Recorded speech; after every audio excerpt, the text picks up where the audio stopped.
안녕하십니까. 이제 돈 버는 부동산 시간입니다.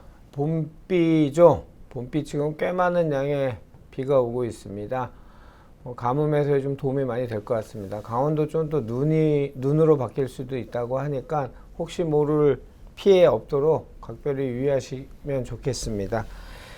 자, 오늘 주제는 이런 경우 집값 떨어진다 라는 주제로 이야기 나눠볼 건데요.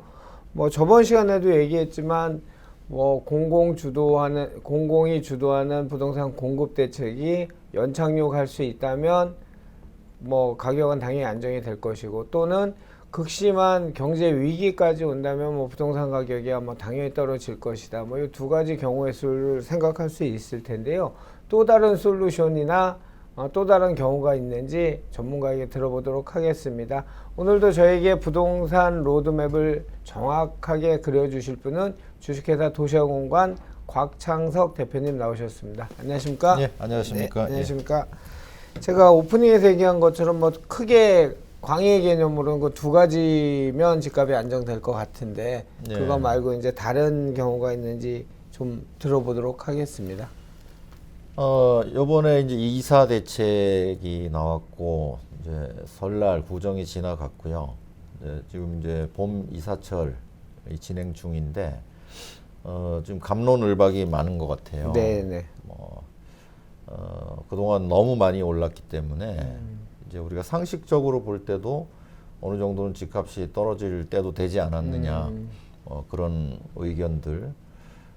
또 최근에는 미국의 장기 국채 가격이 지금 떨어지고 금리가 오르고 하면서 이제 금리 상승기로 접어들면은 집값이 떨어지지 않느냐, 이런 얘기들 하고 있고, 구정 전후로 해서 주간 단위 집값 상승률을 보면 상승세는 계속되고 있지만은 상승 폭이 줄어들고 있고, 또 거래량이 거래 절벽에 가까운 수준, 지금 이사철임에도 불구하고 됐으니까 이게 하락의 신호탄이 아니냐, 이런 전망들이 많이 나오고 있거든요. 한 4분의 1 정도 거래가 됐다고 일단 통계는 그렇게 나오더라고요. 1월에 비해서 2월에. 근데 이제 2월 통계는 아직 나온 건 아니니까, 그렇죠. 조금 더 지켜는 봐야 될 것 같은데, 제가 볼 때 지금 판도는 거래량은 줄어들 수 있지만은 가격이 떨어질 수 있는 판이 아니라는 생각이 많이 들어요. 누누이 말씀드리지만 아까도 우리 이 단장께서도 말씀하셨죠. 많이 짓거나 또는 경제가 위기가 오면은 집값이 떨어질 수 있다. 그렇죠. 이건 당연한 거죠. 그런데 많이 올랐기 때문에 이제 떨어질 때가 됐다. 또는 이제 적정가를 벗어났으니까 가격은 떨어질 거다. 흔히 말하면 시장의 피로감, 불안감 이렇게 표현하는. 그거는 아닌 것 같아요.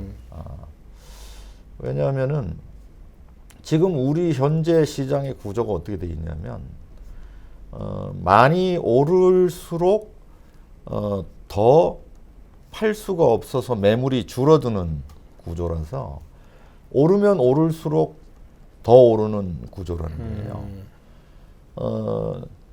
지난 한 2015년 이후의 통계를 보면, 통계 수치상으로는 서울 아파트 값이 그렇게 크게 오른 건 아니에요.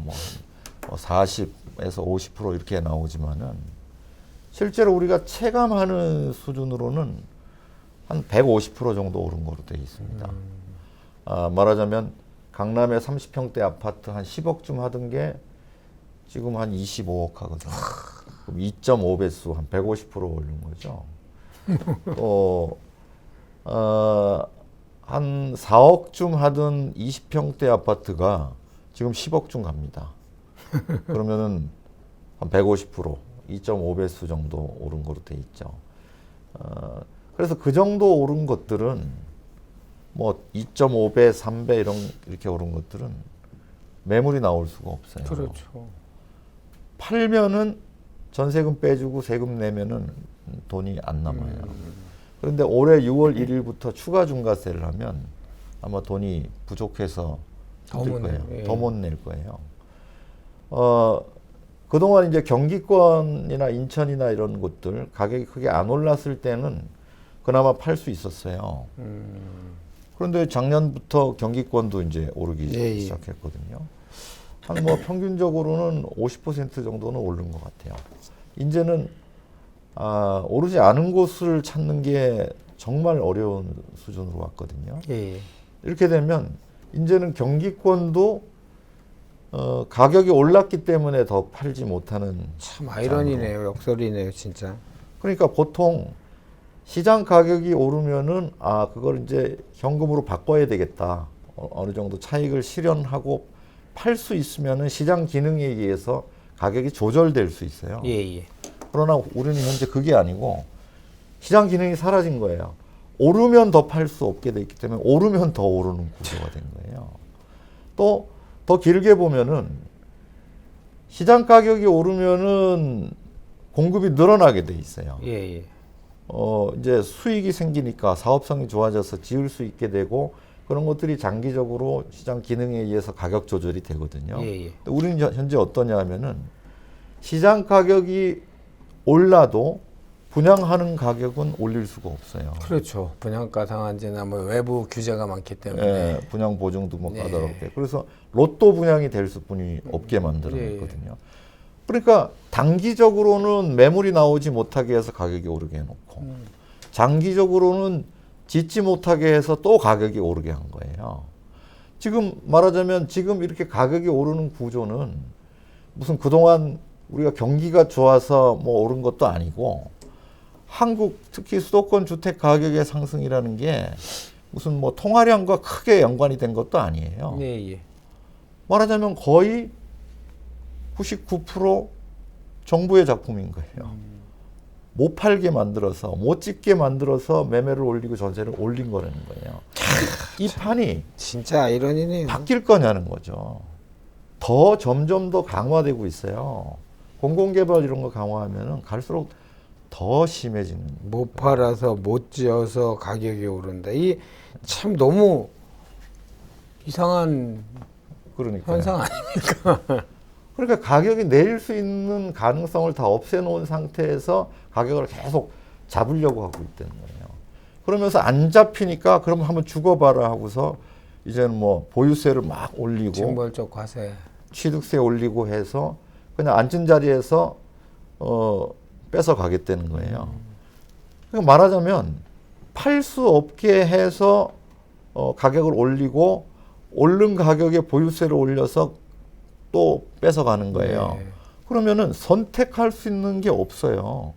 사실은 집 가진 사람들은 가만히 있었던 거예요. 그렇죠. 가만히 있었는데 결과적으로 세금만 자꾸 늘어서 그 세금을 결국은 세입자한테 전가할 수밖에 없도록 현재 만들고 있거든요. 그래서 제가 말씀드리는 게 이런 판도는 재작년보다는 작년이 더 강해지고 있고 또 작년보다는 올해보다는 내년 시간이 갈수록 더 팔 수 없는 쪽으로 시장이 움직여가고 있기 때문에 가격 상승폭은 경기가 어떻든지 간에 더 오를 수뿐이 없다는 거예요. 그래서 뭐 어느 정도 올랐으니까 이제는 멈춘다, 뭐 적정가를 넘어섰다 이런 논의는 의미가 없다는 거예요. 그 전에 이제 시장에 뭐 아까 말씀드린 것처럼 연착륙 또는 피로감, 불안감 뭐 이래서 가격이 떨어진다는 건 이제 정상적인 시장이 기능을 할 경우에 단순 뭐 예측이나 할 때 가능한 얘기지만 지금은 이제 아까 너무 웃긴 게 오르면 더 팔 수 없으니까 그러니까 못 지어서 못 팔아서 가격이 계속 오르는 이런 현실은 우리가 알고 있던 뭐 시장의 피로감, 불안감 이런 거하고는 적용이 되지 않는 그런 상황이네요. 그래서 정부에서 이번에 또 광명시흥지구 발표한 것처럼 상기 신도시 포함해서 그 일정들을 무리하게 사전 청약이나 또는 뭐 지금 이번에 광명시흥도 뭐 2025년부터 분양을 하겠다고 4년 뒤에 일을 지금 이제 예정은 타임 스케줄은 당연히 잡아야 되겠지만 3기 신도시 지금 보상 같은 거 봤을 때 참 요원하고 특히나 광명 같은 경우에는 지금 얼마나 많은 재개발 재건축이 일어났습니까? 그 물량 그 반대를 과연 그 불안감 그런 거 그러니까 일종의 민원 또는 시장 수급을 어떻게 조절을 해서 할지 모르지만 어쨌든 현재 나온 대책 중에선 가장 서울의 근거리에 이제 위치해 있고 하니까 기대가 큰 것 같으니 그런 3기 신도시 또는 신도시 대량 공급으로 인해서 시장이 지금 곽 대표님 쭉 얘기하셨던 이런 말도 안 되는 역설이라고 표현조차도 힘든 이런 상황이 누르라고 잠재우려고 지금 계속 공급에 대한 시그널을 주고 있는 것 같은데 지금도 정부가 뭘 잘하겠다, 정부가 나서서 해결하겠다 이런 자세를 버려야 됩니다. 또 우리 국민들도 거기에 기대를 걸어서도 안 돼요. 오히려 공공이 개입하는 순간 더 꼬여버려요. 지금 해야 될 거는 기본으로 돌아가는 겁니다. 다시 시장의 기능을 살리고 규제를 풀어야 돼요. 되겠습니까? 그렇게 하지 않는 한은 이 문제는 끊임없이 경제 위기가 올 때까지 집값을 전 세계에서 가장 많이 올려놓고 끝날 수도 있어요. 그러면 오늘 주제에 관련된 솔루션 주셔야죠. 이런 경우 집값 떨어진다. 어떤 경우입니까? 방금 말씀드린 대로 기본으로 돌아가야 돼요. 시장의 2017년 이전 상황으로 돌려서 시장 기능을 살려야 됩니다. 지금 공공이 개입할 게 아니고 민간에서 개발이 일어날 수 있도록 오히려 지금은 인센티브를 줘야 될 때예요. 가격 상승이라는 시장 기능에 의해서 벌어지는 현상을 받아들여야 됩니다. 그리고 그 가격 상승에 의해서 자율적으로 공급이 조절될 수 있도록 오히려 지금은 규제를 풀어서 많이 지을 수 있도록 해줘야 돼요, 민간에서. 그러면 떨어져요. 그렇죠. 또 그런 거는 이제 시간이 오래 걸리니까 뭐 3년에서 5년은 걸리겠죠. 단기간에 되려면 팔 수 있도록 해줘야 돼요. 누누이 말씀드리지만은 매물이 나오지 않으면은 가격은 떨어질 수 없어요. 그렇게 당연한 거죠, 그거는. 당연한 얘기인데 우리가 당연한 얘기를 못 하고 있는 거예요. 맞습니다.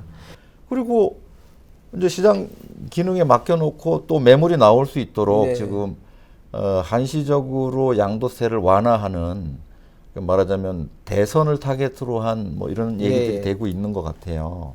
이런 것도 한시적으로 해서 시장 가격을 잠시 떨어뜨릴 수는 있겠지만 그 기간이 끝나고 나면 다시 원위치거든요. 그렇죠. 물론 그런 걸 잘 활용하는 사람들은 또 이득을 볼 수도 있겠지만 우리는 그런 것보다도 더 후에 장기적으로 안정이 돼서 지금 우리는 모르지만 우리 자녀들이라도 이렇게 막 비싼 집에서 안 살 수 있도록 해줘야 될 거 아닙니까?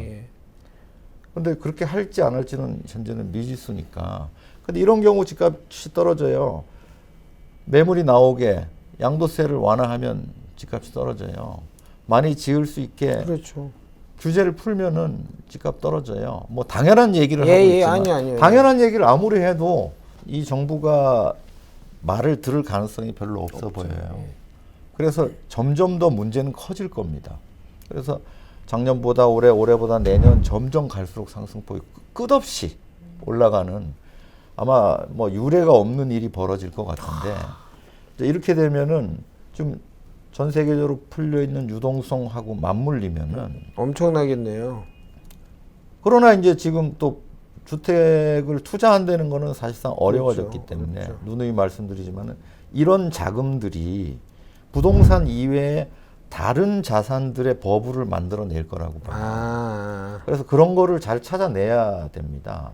그리고 이 부동산 쪽에서 무엇보다 중요한 거는 자녀들 문제예요. 지금 지금 이제 거의 문이 다 닫혔거든요. 이제는 안 오른 곳이 거의 없잖아요.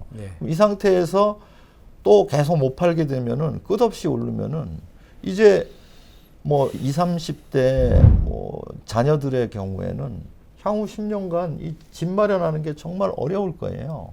그래서 거의 다 문이 닫혀가고 있으니까 자녀들한테 뭐 아파트를 사줄 수 있으면 좋은데 그나마 그것도 뭐 지금 보면 세금이 너무 세잖아요. 예, 예. 그럼 각자 맞춰서 취득세를 줄일 수 있는 방법도 고민해야 되고 또 그게 안 되면 그게 뭐 주거용 오피스텔 소위 말하는 아파트라도 한 채 만들어 줘야 된다. 뭐 어느 지역에 살 건가 뭐 투자금이 얼마인가 이런 거는 둘째 문제예요. 지금은 맞춰서 본인이 가능한 자녀들한테 해줄 수 있는 한도 내에서 가능한 한도에서 하면은 지역이 어디든지 그거는 제가 볼 때는 크게 중요한 문제가 아니거든요. 몇 년 전에 서울에 아무 아파트나 사줬으면은 아무 아파트나 샀으면 다 올랐던 진짜. 거하고 지금 마찬가지예요. 그래서 아파트 오피스텔 가리지 말고 지금 주거용 상품에 대한 개발이나 공급이 민간에서는 거의 불가능해졌거든요. 그래서 현재 원가 개념으로 접근해 보면은 차이가 굉장히 많이 벌어지고 있어요. 기존 주택의 가격과 새로 지을 수 있는 가격의 괴리가 굉장히 커져 있거든요. 그 차이가 차익입니다, 결국은. 네. 나타날 테니까 자녀들을 우선 신경 써야 된다는 거 하고 또 대체 투자처로서 우리 비트코인의 사례에서 봤지만은 우리가 예상치도 못한 분야에서 거품들이 막 발생될 거예요. 저는 그게 올해가 시작이라고 보거든요. 여기에 얼마나 잘 적응하느냐, 미국 장기 국채가 오르는 신호를 어떻게 해석하느냐에 따라서 내 자산이 더 커지느냐 아니면은 쪼그라드느냐 그 기로에 서 있다고 말씀드리고 싶습니다. 얼마나 아이러니합니까? 못 팔아서 그러니까 팔 수 없게끔 만들어 놓은 과중한 규제 때문에 또는 여러 가지 규제들 때문에 못 지어서 오른 가격은 떨어지지 않고 계속 오른다. 이게 세상에 말이 됩니까? 정상적인 자본시장에서. 뭐 지을 수 있는 좋은 땅에 있으면 지어서 안정을 시키는 게 맞고 가격 과다하게 올리면 매매가 되게끔 해갖고 시장을 안정시키는 게 맞지. 전 도대체 이해가 잘 안 됩니다. 저도 부동산 전문가라고 얘기하는 사람으로서도 이해가 안 되니 뭐 얼마나 답답한 현실이겠습니까? 오죽하면 곽 대표님께서 자녀분들 뭐 주택 마련에 이제 정상적인 뭐 못된 법은 다 있잖아요. 청약 가점제라든지 뭐 공공택지에선 100% 뭐 이번 물론 이사에서 좀 완화 있긴 했지만 그런 걸 다 만들어 놓고 지금 젊은 친구들 분양만 받으려고 기다리라고 이렇게 얘기하니 이거는 뭐 눈 가리고 아웅하는 것도 아니고 정말 답답한 현실입니다. 뭐 이번에 아까도 말씀드린 이사 대책에 뭐 30% 일반 분양 준다지만 그 30%가 물량이 얼마나 될 거며 거기를 원하는 사람이 얼마나 그럼 뭐 투자로만 또 들어가라는 소리밖에 제 귀에는 안 들리는데 이 뭐 도대체 말이 안 됩니다. 이런 경우 집값 떨어진다. 곽 대표님 얘기하신 솔루션은 뭐 여러 가지 아까 말씀 못 팔아서 못 지어서 가격이 올랐는데 떨어지려면 시장의 기능을 살리면 된다. 수요와 공급의 밸런스를 맞추면 너무도 당연한 초등학교 교과서에 나온 대로 하면 돼. 그것도 못한다. 공공 개입 배제하고 민간 개입을 해서 규제 완화하고 그다음에 사고 팔 수 있는 부동산 시장을 만들면 떨어진다. 들으시면 너무 간단한 얘기죠. 뭐 그건 나도 알아 이렇게 다 얘기하실 것 같은데 그런 얘기들 그런 정책들이 안 나오니까 너무 이런 주제를 곽 대표님이 잡으셨고 하나 꼭 기억하실 거는 이제 전례 없는 부동산 폭등장이 예상됐지만 부동산 시장을 투자로 접근하기엔 굉장히 힘든 여러 가지 과도한 규제들 때문에 아마 타 재화들 자산의 버블이 형성되는 원년이 될 것이다. 뭐 이렇게 정도 정리하면 되겠습니다. 예. 자, 시청자 여러분 건강 유의하시고요. 오비스트 유튜브에서 오비스트 검색하시면 바로 저희 유튜브 방송 채널하고 연결되니까요. 좋아요 꼭 눌러주시고 좋은 분들한테 공유도 많이 해주시고요. 또 열심히 하니 더 열심히 하라고 후원도 많이 해주시고 부탁드리도록 하겠습니다. 다음 주 이 시간에 또 뵙도록 하겠습니다. 곽창석 대표님 감사합니다.